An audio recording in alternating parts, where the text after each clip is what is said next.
Hello everyone, it's Matt here, and today I'm back to give you my official ranking of the Kanye West albums.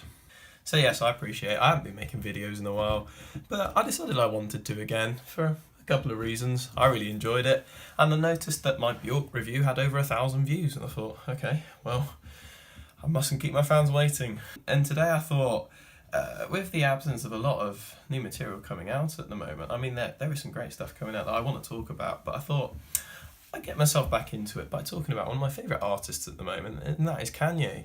And I hadn't really given him much of a chance until about a year ago, when I started listening to his music, and over sort of the past year I've become a real fan of his. I've gone through his entire discography, and I thought today I'd share my thoughts on it and what I think of his music. So this is going to be quite an interesting episode. Oh, and by the way, I am not going to be including my reviews for the Cruel Summer album, which technically is a Kanye album, but barely features him. He's more of a producer on that album, and it is the Good Music crew, so you know, everyone who was signed to his label. And I'm not going to be including Watch the Throne because it's kind of unfair to compare it with the rest of Ye's discography because it's got Jay-Z in it. And that's not to say I don't like the album, because I really do. Genuinely, it's a brilliant album, but I'm not going to include it just for the sake of fairness. So without further ado, let us begin. At number 7, we have Graduation, which is Kanye's third album that he released back in 2007. And yes, alright, this is an unpopular opinion, and I'm going to get a few unpopular opinions today, so, you know, prepare to get hacked off. But no, Graduation is bottom of the list for a couple of reasons. One is that it drags on for too long, in my opinion, and there's just too many weak tracks. And the other is Drunken Hot Girls. No, but seriously, that's not the only bad song on the album. I didn't really like Barry Bonds that much either, because I've got to admit, I'm not the greatest Lil Wayne fan in the world. And those two, the 1-2 punch that really killed the album for me in a way. And that's not to say it's a good album, because it is. Comparing this album with the rest of Kanye's discography is difficult, because all of his albums are enjoyable one way or another. I got a lot of respect for him as an artist. So, you know, one had to be bottom, and in my opinion, it's this one. So, I mean, let's talk about some of the positives of this album, because, believe me, I think there are a few. There are some catchy upbeat songs on this album, definitely, without a doubt. Classic songs in Kanye's discography, like Can't Tell Me Nothing, Stronger, Flashing Lights, all on this album. And it's really the first album where he embraced electronic music and sort of very stadium-friendly sounds in synthesizers and things like that. Sampling Daft Punk on Stronger is a genius move for both parties. On one hand, it really raised Daft Punk's profile, and I'm a massive fan of them, and I'm very glad. I probably wouldn't have heard of them in a way if I hadn't heard that Stronger song initially, and this is before I was a Kanye fan even. But yes, it's also experimental in that respect. It's probably one of Kanye's most accessible albums, but that's not to say that he doesn't play around with different timbres and different sounds on this record. My personal favourite track off this album is probably Flashing Lights, just because the strings on this are brilliant, and I love how the strings are combined with this really punchy, upbeat synth sound in the drum machine, and a little sample of the robot just saying Flashing Lights. It just makes the song perfect, in my opinion. It's very front-loaded. I think that's a fair point to say. The first 6 tracks are vastly superior, with the exception of Flashing Lights, to the latter half of it. I mean, Good Morning's a great opener. Champion, I love the little sample that goes on in that track. So yeah, it's definitely enjoyable, but it's a little bit too. It's not really interesting enough, in my opinion, to get higher on this list. Drunken Hot Girls, I just skip every time. I can't stand that song. It's probably the only Kanye song I actively dislike, and it's weird because I think it samples a Kraftwerk song or something like that, or Neu, one of these krautrock bands from the 70s. So it's interesting how they do that, and the Mos Def almost saves it, you know, but I just don't enjoy that song personally. I think the features on this album are pretty poor, but yeah, that's my opinion on Graduation. I'm sorry, that's not to say I dislike the album as a whole. There's some great tracks off this, but it's got to be bottom for a reason. Number 6, we have 808s and Heartbreak. I know that there are a lot of 808s fanboys out there, but there are a lot of people who also hate the album, so it's kind of polarising in a way, you know, it splits opinion. And the main reason for this, of course, is its heavy use of auto-tune throughout the album. But that's not to say that it's used distastefully on this album at all. I really think it's an interesting addition, and it really makes 808 stand out as one of Kanye's most unique albums. And there's some cracking tracks off this album as well. Heartless is probably the biggest single of this album, and it's very catchy. It's a bit of an earworm, and it's probably one of his most famous songs. The music video, the sort of cartoony style, really like that. It's got a great aesthetic to it. As for the whole album, I think the other standout track really is Love Lockdown, the other single. I know these are both singles, so they're probably obvious choices, but the tribal drums off this track are brilliant. It's probably one of the most sonically pleasing things that Kanye has ever done on an album. I love the ending of it, the way it builds up from the simple 808 kick into the full-blown tribal glam rock sort of beats going on and everything, and Kanye sort of auto-tune vocals and the piano riff and everything. It's beautiful, really good piece of music. A very underrated Kanye track is off this album, and that is Streetlights. And I know a lot of people do actually, in terms of hardcore Kanye fans, know a lot about this song and, rate it very highly, and rightly so. It is a very atmospheric, interesting piece of music to listen to. And the other standout track for me is Coldest Winter, which technically ends the album. I suppose you could call Pinocchio Story just a bonus track in a way. Very enjoyable and a great freestyle, but nonetheless, from a conceptual point of view, Coldest Winter does end the album. It really showcases Kanye's ability to write a pop song and a pop hook, and again, I got a lot of respect for that. But on the disadvantages side, and there are a couple. One, the auto-tune, in my opinion, does get a little bit annoying after a while. I think it's a great idea and it's a great concept, and like I said, I got no qualms with it because Kanye uses it tastefully and he uses it to good effects. But after listening for like 50 minutes on end, it gets a bit boring, a bit annoying. And I feel that there are a couple of tracks that really just don't stand out and don't add anything to the concept. The key one really I'm thinking here is See You in My Nightmares, again featuring Lil Wayne, so there you go. But not just that, I think Say You Will, the opening track, takes a little while to warm up. Welcome to Heartbreak, introduces some of the themes to the album, but really not much more than that, and I really feel Heartless would have made a much better opener in my opinion. So there you go, those are my thoughts on 808s. It's sick for a reason. But yeah, still an enjoyable album, don't get me wrong. At number 5, we have The Life of Pablo. Just gonna have a sip of water.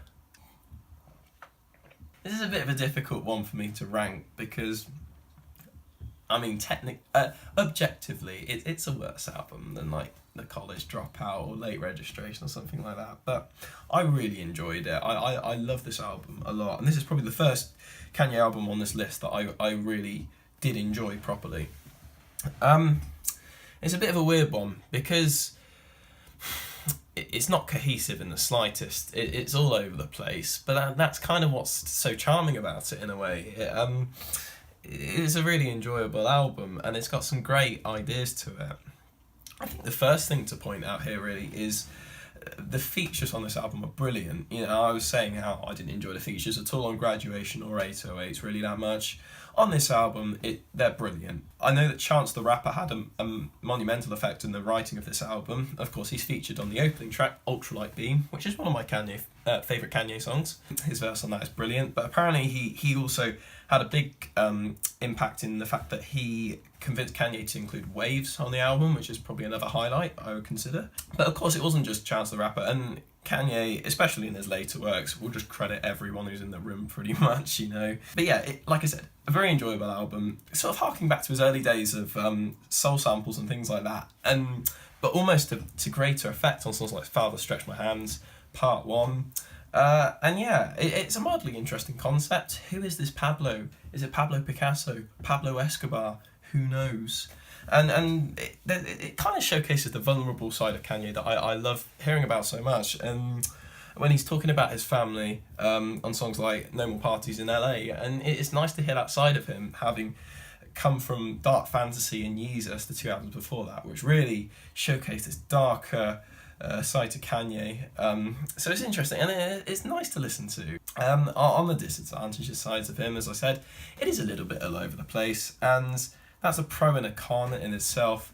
But the issue is there's some really dodgy tracks on this album.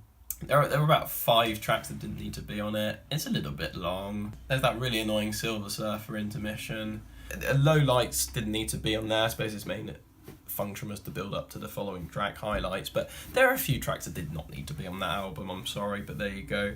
And I felt like it was a little bit lazy and a little bit thrown together. And obviously, even after it was released, Kanye re-released the album several times, changing bits on it, including his infamous tweet where he said he was going to fix wolves and all of that. Part 2 was just a rehash of Designer's Panda. You know, there are tracks that really did not need to be on that album, and I think if it was a 12 or 13 track album, it would have been better, in spite of the sort of the all over the place aesthetic that sort of makes it stand out, in my opinion. And number 4 on the list, we have The College Dropout. Shock horror, Matt hasn't put The College Dropout top of his list like pretty much everyone else. No, that's not true. I love this album, it's great, and it is one of the best first albums that any artist has ever released, in my opinion. It's a very enjoyable album, a bit like Life of Pablo, you know. It shows that fun side to Kanye that I love so much. It also shows off his very idiosyncratic way of production that at the time was really making waves in the hip-hop world, effectively. His use of chopping up the samples and speeding it up so it was all very high-pitched and everything like that. You know, that's interesting to listen to, and he uses that in lots of different inventive ways throughout the album. And there's some standout, some classic Kanye tracks on this album, like We Don't Care, All Falls Down, I don't know, Slow Jams, Family Business, the New Workout Plan, which some people seem to hate, but it's just funny, you know, the whole sexercise aesthetic to it. Loving it. And there's some great lyrics on this album as well. Some very funny lines, and the skits are brilliant. I think the main positive I have of this album is it is probably the most conceptually cohesive album, all about Kanye's criticism of education in America and going to college or university and forking out all that money, and for a lot of the time having no benefit whatsoever, which is an interesting concept considering I'm about to go to university myself. But there we go. On the disadvantages side, I don't know. The higher I get up this list, the harder it is to say. But it does sound a little bit dated nowadays. And I mean, Kanye, although he did produce like this on The Life of Pablo, a lot of the time the production is handled by other people these days. And I mean, that's charming, but it's like that on The College Dropout. I think the Jay-Z and Sean Carter administration, they had a role to play in how this album was produced, having had Kanye produce the Blueprint and the Blueprint 2, I think. Correct me if I'm wrong. But yeah, and some songs are a little bit mediocre. And again, you could argue this album is a couple of tracks long, and I keep making this criticism. But yeah, this album had a massive impact on the way that hip-hop sounded, and it probably signalled the beginning of the end of gangster rap, which I don't think is a bad thing at all, personally. And number 3, we have Yeezus. Again, shock horror. I've put Yeezus ahead of The College Dropout. What am I talking about? A lot of people hate this album, and I do not know why. Right, I do know why. The lyrics on this album are a little bit rubbish, okay? I admit that. But apart from that, I mean, this is probably, subjectively, maybe my favourite Kanye album. I'm putting it 3rd on the list because there are better albums that he's done objectively.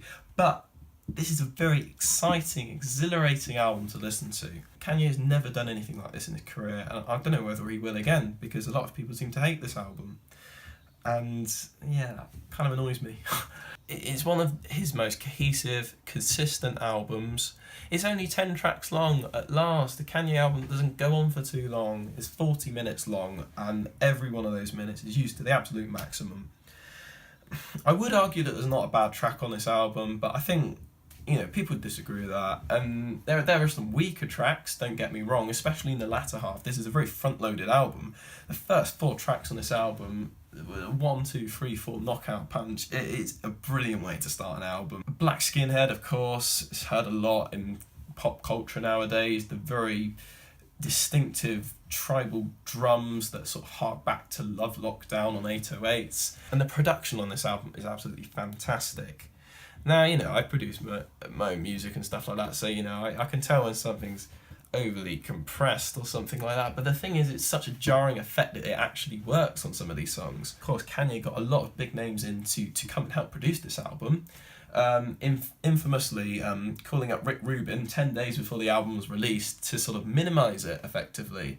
And it works to great effect because this really makes the most of the minimal orchestration, instrumentation that's on this album, and I love that. As well as that, you got some really up and coming producers on this album. People like Arca, who of course has produced Bjork, Gesaffelstein, Hudson Mohawk, people like that, and of course his old team of Mike Dean, etc. So yeah, there's a lot of famous faces on this album, and it really works. Travis Scott also produced some of the beats, I do believe. I understand people's criticism that the lyrics on this album are a little bit lazy, a little bit rushed, and I really feel like that wasn't Kanye's focus here. This is an album that, off the back of Dark Fantasy, is him saying, alright, I can play with you, but I can take my ball away and I can play by myself, And I'm glad that he made that step in his career. So, there you go. Those are my thoughts on Yeezus. It's very exciting to listen to, and personally I love it, but I can understand the hate for it. It's a very polarising album to listen to. It's not an easy listen, but that's almost what I like so much about it. At number 2 we have Late Registration, which in my opinion is the best old Kanye album. It beats the College Dropout because it is effectively, it does what the College Dropout did well, and then adds so much more to it. The strings, which were composed by John Bryan, a famous string arranger who worked with Kanye in the production of this album, really adds so much more and really top off the album. The first 3 songs are probably the best 3-song stretch of any Kanye album.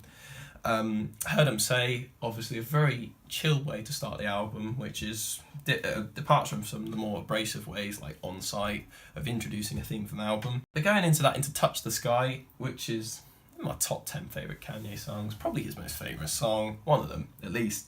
And then into Gold Digger, which of course was a cultural phenomenon. That was probably a little bit before my time, but again, just a really catchy song, probably not his best, but just enjoyable, The skits on this album are interesting.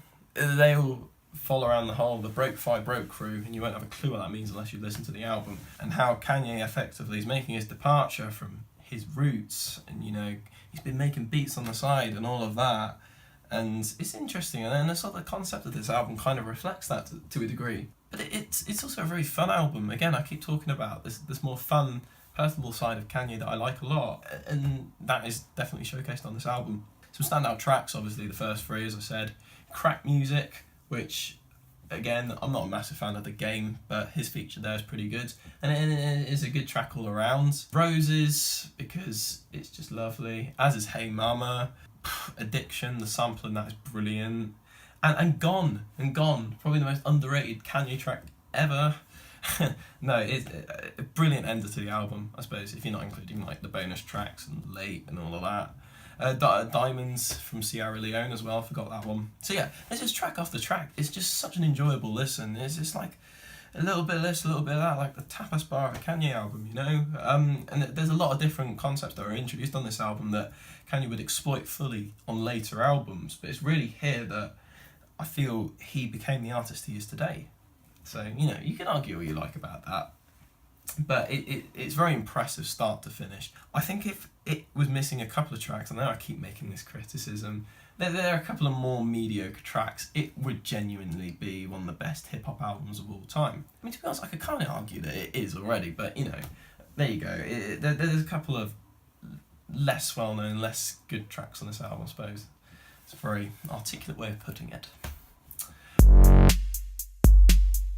And at number 1 on today's list, my beautiful Dark Twisted Fantasy, which is probably the most generic choice I've made on this whole list. But yeah, this is my favourite Kanye album, and there's a lot of people's favourite Kanye album. The theme of it probably gets a little bit boring towards the end of it. On this album, the real obsession is with celebrity excess and with becoming famous, and the fallout from that 2009 incident where Kanye got up on stage and dissed Taylor Swift, and everyone's written him off. So what did he do? He goes away and he writes an album, and it's a brilliant album. And honestly, I'd argue that there isn't a weak track on this album, which is probably the first Kanye album I can do. So, you know, I suppose you could argue it wins by that common denominator alone, but there you go. But the highs on this album he hasn't reached since, and he hadn't reached before, in my opinion. Power is probably, I could argue that's his greatest artistic achievement, because the way that those samples are incorporated is, you can see it in the first 4 albums that he released have been building up to that point. The way he was chopping up the samples in the College Dropout, the string arrangements in Late Registration, the electronic synthesizers and sort of the drum machines that he was using on Graduation, and then sort of taking that to an even more extreme on 808s, and sort of almost fusing it all together onto that one song. And it's fantastic. And then it goes into All of the Lights, which again takes that and probably amps it up even more, and features about 50 different people, including Rihanna and Elton John. So, you know, he's going hard on this. This really showcases Kanye's innate ability to bring out the best in the artist that he works with. I mean, even Nicki Minaj sounds good on this thing, and again, you know, I'm not her greatest fan in the world, I'm not gonna lie, but her verse on Monster is brilliant, arguably better than Jay-Z's and Kanye's. Pusha T is another artist that I hadn't really had an awful lot of time for until I listened to this album. His verse on Runaway and his verse on So Appalled are both brilliant. It's just, I don't know how he does it, but it's fantastic how he puts people. Rick Ross is another example on Devil in a New Dress. So there you go. I mean, that in itself is a unique talent. Incorporating Justin Vernon, who of course also featured on Yeezus, but in my opinion his feature in Lost in the World, the last track of the album, and also on Monster, both brilliant features. And Lost in the World, in my opinion, is the best Kanye album closer, which is an unpopular opinion, because I know a lot of people don't like that song and sort of rate it as one of the worst songs off the album, but I really think that, and then combined with the Gil Scott-Heron poem on Who Will Survive in America, really finishes the album off perfectly, in my opinion. Dark Fantasy is a fantastic opener, and Gorgeous probably has Kanye's best lyrics, talking about the state of modern America and sort of the issues he's faced in terms of racism, which of course is a very potent issue in today's society. And it's a fantastic listen, and really it feels genuine, and it feels realistic and real, and he's not messing around anymore, and he's serious, and I love that side to him too. I haven't really talked about Runaway much, which is probably one of my favourite Ye songs. I mean, the progression isn't the most inventive, but it's the feeling that he gets across. It's just a brilliant album, start to finish. And I honestly don't think that any of his other albums can compete with it, which may be an unpopular opinion, but there you go. And it's the album that I would consider classic hip-hop album, and I probably should do a separate review of it, but there we go. So that about wraps up today's video. I hope I haven't blabbered on too long about Kanye. I hope you enjoyed. If you disagree with my opinion, which I'm sure 99% of viewers undoubtedly will, leave a comment below and we can have an argument in the comment section. I'm joking, you know, but seriously, say what you think. You know, it's interesting to see other people's opinions. And that's about it. So thank you very much for watching. If you enjoyed, please leave a like, subscribe, and hopefully I'll see you in the next video.